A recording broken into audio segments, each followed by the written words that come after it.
नमस्कार, आप देख रहे हैं वी स्टार न्यूज। मैं हूं दिवाकर विक्रम सिंह।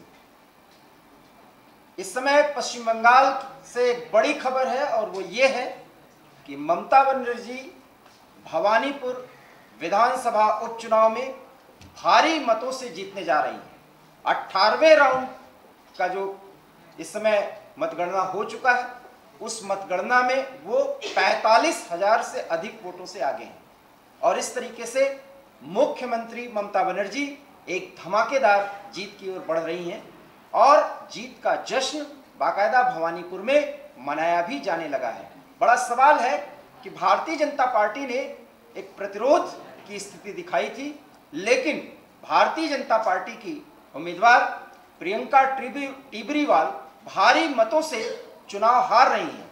ऐसे में यह सवाल उठाया जा सकता है कि भारतीय जनता पार्टी जिस दमखम, जिस ताकत के साथ ममता बनर्जी को हराने की बात कर रही थी, हराना तो दूर, हार और जीत में अंतर कम अगर किया जाता तो भारतीय जनता पार्टी की पैठ और उसकी पहचान ज्यादा कारगर तरीके से लोगों के सामने पेश होती। लेकिन ममता बनर्जी जिस मार्जिन से लीड कर रही हैं और लगभग 21वें राउंड के खत्म होने तक अगर वो 50,000 से अधिक वोटों से जीतती हैं तो इसमें कोई आश्चर्य की बात नहीं होगी।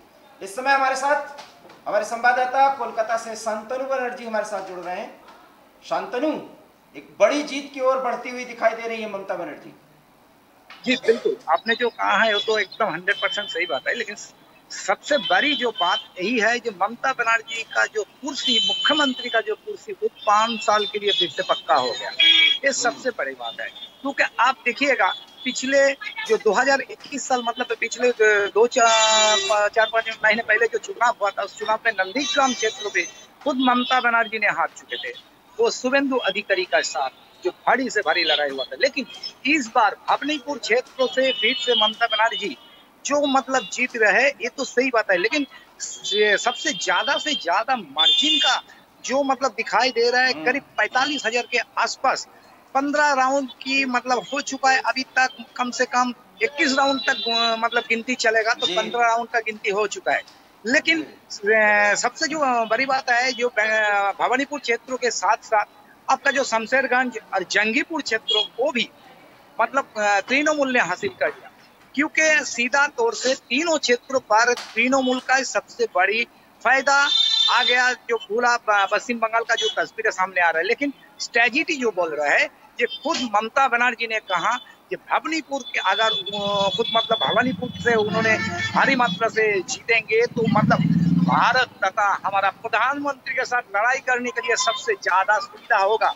ये खुद ममता बनर्जी ने कहा है कि भवानीपुर क्षेत्र। शांतनु, बहुत इंपॉर्टेंट बात आपने कही है कि ममता ने सिंबॉलिकली ये कहा है कि अगर भारी मतों से, मतदाताओं से उन्होंने कहा कि भारी मतों से अगर आप हमें जिताएंगे तो हम प्रधानमंत्री को वो चुनौती, वो टक्कर देंगे जो जरूरत है इस समय। और शायद भवानीपुर की जनता ने इसीलिए उनको भारी मतों से जिताने का मन बना लिया, जो दिख रहा है वोटों की गिनती के दौरान। बड़ा सवाल है कि क्या ममता बनर्जी भवानीपुर से जीतने के बाद अब बंगाल से ही भवानीपुर से प्रधानमंत्री के खिलाफ ताल ठोक करके मैदान में उतरेंगे क्या?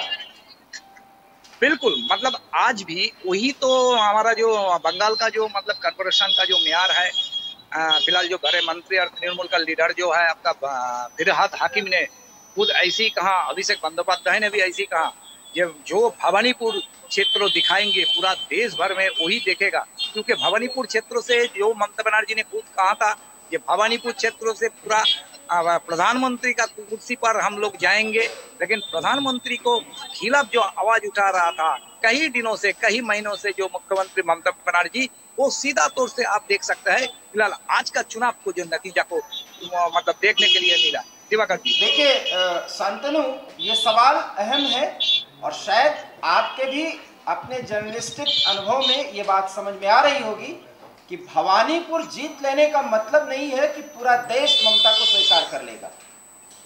बिल्कुल बिल्कुल। ऐसे में ममता जो ताकत भवानीपुर से दिखा रही है, वो ताकत नंदीग्राम से वो नहीं दिखा पाई थी और प्रधानमंत्री बनने का उन्होंने सपना पाल लिया। ये और बात है कि उन्होंने भारी मतों से यहां वो जीत रही हैं और साथ ही साथ भाजपा के उस दावे को उन्होंने झुठला दिया था जिसमें भाजपा 200 से पार सीटों पर जीत हासिल करने की बात कर रही थी। बात दोनों है, लेकिन ममता बनर्जी कैसे सोच ले रही हैं कि भवानीपुर का जो रिजल्ट है उसके बाद बंगाल की ही जनता उनको प्रधानमंत्री के तौर पर देखना चाहेगी। ये निश्चय कैसे उन्होंने कर लिया? क्योंकि भारत की जनता बहुत समझदार है। आपने जो कहा है वो तो बिल्कुल एकदम सही बात है, क्योंकि खुद ममता बनर्जी ने ऐसी कहा है कि भवानीपुर से हम मतलब पूरा देश की मतलब प्रधानमंत्री का कुर्सी पर चलेंगे। लेकिन सबसे बड़ी जो बात अभी जो हो रहा है, फिलहाल आप देखिएगा सीधा तौर से कांग्रेस मतलब सोनिया जी और राहुल जी के खिलाफ भी ममता ने आवाज उठाए। उन्होंने खुद कहा है कि फिलहाल पश्चिम बंगाल का जो स्ट्रेटेजी देख रहे हैं कांग्रेस की, और सीधा तौर से उन्होंने कहा है पूरा देश भर में कांग्रेस और बीजेपी इकट्ठा होकर काम कर रहे हैं। इसीलिए जितना से ज्यादा दूर भाजपा से रहो उतना ही ज्यादा दूर कांग्रेस से रहो, ऐसी आवाज उठाए खुद मुख्यमंत्री ममता दीदी ने। बिल्कुल सही आपने कहा, बिल्कुल सही कहा। और कुछ दिन पहले टीएमसी का एक अखबार है, मैं अखबार का नाम नहीं ले पा रहा हूं, मुझे याद नहीं आ रहा, उसमें बाकायदा इस बात का जिक्र था कि राहुल उस लायक हैं ही नहीं और ममता ही उनका विकल्प है। बड़ा सवाल है कि ममता विकल्प के रूप में 2024 में सामने आना चाहती हैं, तो जिस तरीके से सांप्रदायिक ध्रुवीकरण उन्होंने किया है पश्चिम बंगाल में, वो तो पश्चिम बंगाल की संस्कृति के बहुत खिलाफ है। ये और बात है कि वो मुख्यमंत्री हैं, बड़ा सवाल है ये। जी बिल्कुल, खुद ममता बनर्जी ने ऐसी मतलब आवाज उठा रहे हैं कि कई दिनों से जो बंगाल पे मतलब बंगाल जो करेंगे, बंगाल पे जो मतलब उन्नयन जो हुआ है, बंगाल पे जो काम किया है ममता दीदी ने, पूरा देश का जनता को मतलब वही काम दिखाने के लिए, क्योंकि पूरा देश के अंदर सिर्फ बंगाली ऐसी एक राज्य है जहाँ पे सबसे अच्छा काम हुआ और सबसे मतलब अब कहीं भी प्रोजेक्ट जो हुआ है वो सभी प्रोजेक्ट बंगाल पे हुआ है, लेकिन पूरा देश भर में नहीं। पेट्रोल से लेकर आपका गैस के लेकर लगातार ममता दीदी ने जो हमला बोले हैं कुछ प्रधानमंत्री के खिलाफ, और अभी भी मतलब ममता दीदी ने सिर्फ यही आवाज उठाए, ये भवानीपुर दिखाएगा हमारा देश का दिशा। क्या आपको नहीं लगता शांतनु, क्या आपको नहीं लगता कि ममता की आवाज बंगाल में तो बहुत मुखर है, लेकिन बंगाल से बाहर निकलने के बाद ममता की ताकत को ये देश की जनता समझ रही है? आप समझ रहे हैं मैं क्या कहना चाह रहा हूं? जी बिल्कुल बिल्कुल, इसीलिए खुद ममता दीदी ने सीधा तो उसके चुनाव पहले मतलब 30 तारीख के पहले जितना जनसभा किया है ममता दीदी ने, जितना रैली किया है, सभी रैली और जनसभा में एक की आवाज उठाए कि किसी भी हालत से भवानीपुर दिशा दिखाएगा, खुद आने वाला 2024 का प्रधानमंत्री बनाना। तो अभी मतलब से लेकर मदन से लेकर कई भी नेता तो मतलब भारी से भारी आवाज उठा रहे हैं। किसी भी हालत से ये जो ममता बनर्जी का आज का जो रिजल्ट है, इस रिजल्ट को सीधा तौर से लेके चलेंगे दिल्ली कुर्सी तक। ये सबसे बड़ी सवाल अभी मतलब पूरा बंगाल का जो तृणमूल का जो नेता लोग है वही आवाज उठा रहे हैं। जी दिवाकर जी। शांतनु, अगर आपके पास कोई डाटा हो, भवानीपुर में अगर सांप्रदायिक दृष्टिकोण से देखें तो क्या है रेशियो, क्या है हिंदू और मुसलमानों के बीच रेशियो क्या है? हेलो, हाँ, अगर आपके पास ये आंकड़ा हो कि भवानीपुर जो सीट है विधानसभा की, उसमें हिंदू और मुस्लिम मतदाताओं का क्या रेशियो है, किसकी संख्या ज्यादा है? सबसे ज्यादा से ज्यादा लोग हैं वो है नॉन बेंगोली लोग ज्यादा है, क्योंकि मरवाड़ी भी ज्यादा है, गुजराती भी ज्यादा है, आपका यूपी वाले हरियाणा के लोग ज्यादा है, लेकिन मुस्लिम संप्रदाय का लोग थोड़ा बहुत है। लेकिन सबसे बड़ी बात है कलकत्ता का भवन तो ऐसे ज्यादा है जहाँ पे नॉन बेंगोली लोग सबसे ज्यादा रहते हैं, और सभी मतलब कलकत्ता का कहीं भी क्षेत्र पर जो लोग मतलब बड़े से बड़े काम करते हैं, ये भवानी क्षेत्र का सबसे ज्यादा नॉन बेंगोली लोग ज्यादा से ज्यादा है। नॉन बंगाली ज्यादा है और उसमें ममता ज्यादा लोकप्रिय है, आप यही कहना चाहते हैं? जी। तो शायद यही कारण है कि उनको लग रहा है कि अगर भवानीपुर वो इतने मार्जिन से जीत रही है तो पूरे देश में ममता को राहुल के विकल्प के तौर पर स्वीकार कर लिया जाएगा। यही कहना चाह रहे हैं आप? एकदम बिल्कुल। पश्चिम बंगाल का जो तृणमूल के बड़े से बड़े जो नेता लोगों ने हैं, वो नेता लोग अभी आज से आवाज उठाए ममता दीदी चलेंगे दिल्ली, क्योंकि अभी भी मतलब शीला धरनी से लेकर मदन मित्र से लेकर बड़े से बड़े नेता लोग ने यही आवाज उठा रहा है कि अभी दिल्ली मतलब दिल्ली चलो। ममता दीदी ने ऐसी आवाज उठा रहा है, कई नेता लोगों ने आज से ही शुरू किया है यही आवाज, क्योंकि 2024 में जो लोकसभा चुनाव है, लोकसभा चुनाव में ममता दीदी को मतलब कर रहे हैं। यही तो मेरा सवाल है ना आपसे, और आप वहां के नागरिक भी हैं, पत्रकार भी हैं। सवाल यह है कि ममता का एक्सेप्टेंस बंगाल के बाहर वो नहीं है। मैं एक नागरिक और पत्रकार दोनों दृष्टिकोण से कह रहा हूं, उत्तर प्रदेश में ममता को कोई एक्सेप्ट नहीं करेगा, सिवाय वो जो भारतीय जनता पार्टी को किसी भी कीमत पर हरा देना चाहते हैं। अब आप समझ रहे हैं मैं क्या कहना चाह रहा हूं? बिल्कुल बिल्कुल, आपने जो कहा है वो सही बात है, क्योंकि मतलब ममता दीदी ने सीधा तौर से मतलब अभी भी देखिए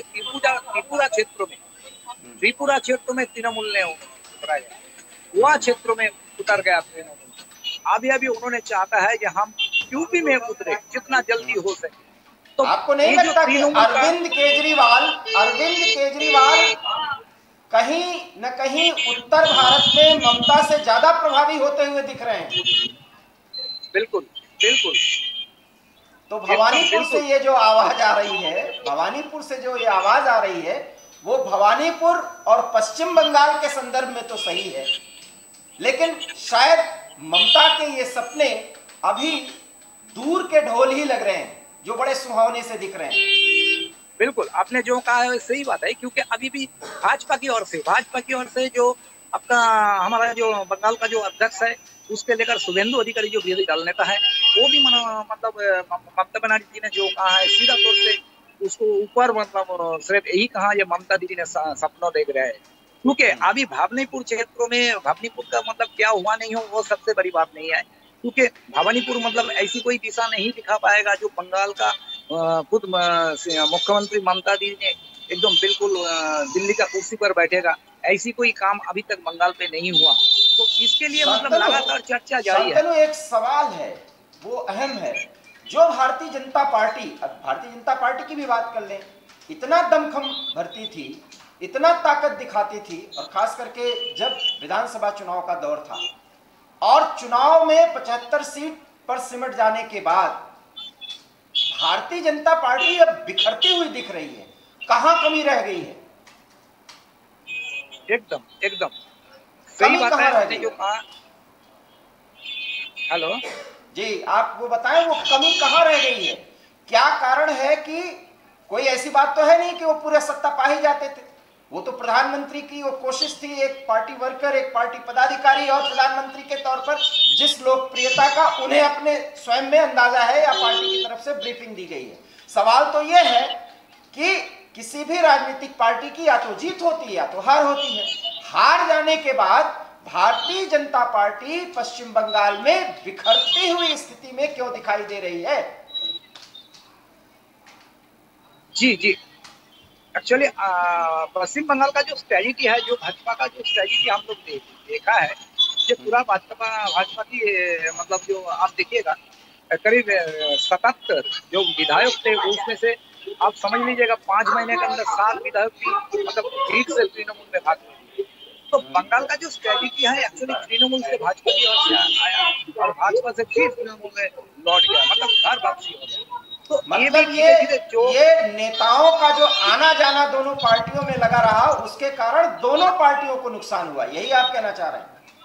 बिल्कुल, क्योंकि अभी मतलब पश्चिम बंगाल का जो स्ट्रेटेजी है, जो लगातार नेता लोगों ने मतलब इस पार्टी से उस पार्टी मतलब लगातार इधर उधर चलता है, लेकिन इसमें क्या है अक्सर पड़ता है खुद आम जनता के ऊपर, क्योंकि जो जनता लोगों ने मतलब मतदान की है किसी को देखकर, किसी पार्टी को देखकर की, लेकिन मतदान होने के बाद कम से कम 1 महीने के अंदर वो दूसरा पार्टी में चले जाता है, इसके अक्सर तो देखने के लिए मिलेगा आने वाला लोकसभा चुनाव पर। ये सबसे बड़ी बात है अभी मतलब पश्चिम बंगाल का जो स्थिति है।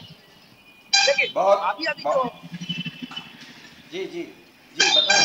अभी जो भवानीपुर का जो मतलब तस्वीरें सामने आया, तो मतलब ये तो मतलब प्रियंका केजरीवाल ने कितना वोट मिला है अभी तक मतलब कोई जानकारी फिलहाल अभी हाथ में नहीं आई, लेकिन तब भी ममता दीदी ने अभी अभी जो मतलब रिकॉर्ड आ रहे हैं, ममता दीदी ने करीब 50,000 के आसपास पहुंच रहे हैं। ये बिल्कुल सबसे बड़ी बात है, क्योंकि अभी बिल्कुल जो देखिएगा पूरा भवानीपुर क्षेत्रों में जो मतलब घर घर में आवाज उठा रहा है, भवानीपुर क्षेत्र से ममता बनर्जी का जो इलाका है, कुछ कालीघाट क्षेत्र पर सभी जगह पे मतलब टीएमसी लोगों ने पूरा मैदान पे उतर गया, रास्ता में उतर गया, पटाखे मतलब जला रहे हैं। ये जो तस्वीरें सीधा तौर से अभी अभी सामने आ रहा है। जी दीपक। बहुत बहुत महत्वपूर्ण जानकारी शांतनु आपने दी। आप पूरी खबर पर नजर बनाए रखिए। भवानीपुर में जो भी घटनाएं हो रही हैं उस पर आप नजर बनाए रखिए। समय समय पर हम आपसे जानकारी लेते रहेंगे। बहुत बहुत धन्यवाद शांतनु आपका।